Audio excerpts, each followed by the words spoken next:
आखि बुझा पूर्व अन्य जन को बंचार राह देखाइले केन्द्रापड़ा पटामुंडाई ब्लॉक नयाकोट गाँव युक्त 2 छात्र ओम शिबू ब्रेन ट्यूमर पीड़ित हुई दीर्घ 1.5 मास है कटक एससीबी रे चिकित्सित होगापर गतकाली ब्रेन डेड होता यापर ओम शिबू बापा माँ और परिवार लोक अंगदान निष्पत्ति नहीं आज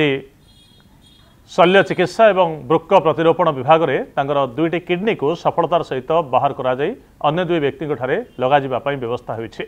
गोटे किडनी एससीबी रे और अन्यटी भुवनेश्वर एक घरोई हस्पिटाल को जीव यापर एससीबी मेडिकल पक्षर ओम शिबू को सम्मान सहित विदाय दि जाएगी। जेहेतु आम सहित आम शरीर पिलाटी रोनी आम पाखे से कहार पर उपकार लागू बोलिकी चिंता कलु एवं बापा माँ दुख भितर भी बड़ निष्पत्ति नेले कि ना पिलाटी जब आम पाखे रोनी का तार अर्गान द्वारा यदि जीवित होची आम से निष्पत्ति नौ जे पिलाटी आमर का हृदय हो कि का ये जीवन में हो से बंचिकी था गोटे 17 वर्षर छुआ ओम शिबू जी की ब्रिलियंट स्टूडेंट किंतु दुर्भाग्यवशत ब्रेन डेड है जना पड़ा तापर ब्रेन डेथ टीम को आम धन्यवाद देवा सोटो टीम को धन्यवाद देवा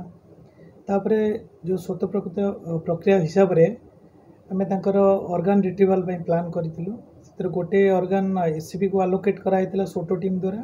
द्वितीय ऑर्गनटा अपोलो हॉस्पिटल भुवनेश्वर को आलोकेशन कराई ब्रेन डेथ बोली डिक्लेयर कराला आमर जो ब्रेन स्टेम डेथ टीम अच्छा 2टा फेज रे तो आज आम सोटो सहित जोगाजोग करूँ एवं आमर टीम तार जो क्रॉस मैचिंग फॉर्मालिटीज अच्छी आमर जो मैंने एक्सपेक्टेड रिसीव करेंगे जो मैंने किडनी काली राति आम से सहित जोगाजोग करूँ परिवार सहित काउनसिलिंग करूँ मुझे सर्वप्रथम से पिला को एवं तार पिलार परिवार लोक नमस्कार जनईबी से मैंने खुशी सहित राजी होते मत प्रकाश करते गोटे पुण्य काम से हाथ बढ़ाई मुझे सर्वप्रथम से नमस्कार करी।